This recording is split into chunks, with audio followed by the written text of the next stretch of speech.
আগামী দিনে যে বিভিন্ন উৎসব আছে সেই ক্ষেত্রে আমরা একটা সমন্বয় বৈঠক করে নিলাম।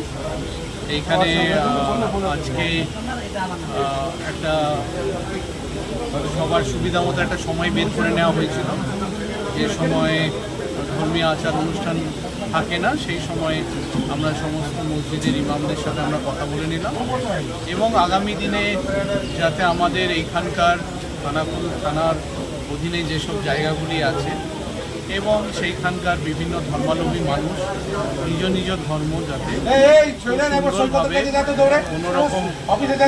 কোনো রকম বাধা, কোনো রকম কোনো অপরিণত চিন্তাধারা যাতে প্রভাবিত না হতে পারে, সেই জন্য আমরা একটা সমন্বয় বৈঠক করলাম। এটা আমরা প্রায় করে থাকি এবং এর দ্বারা আমাদের নিজেদের যে পারস্পরিক বোঝাপড়া এবং ফোন নাম্বার আদান প্রদান, আমাদের নিজস্ব যোগাযোগের মাধ্যম, সেগুলো অনেক সুদৃঢ় হয়। এটা একটা আমাদের একটা মানে এসওপির মতনই বলা যেতে পারে।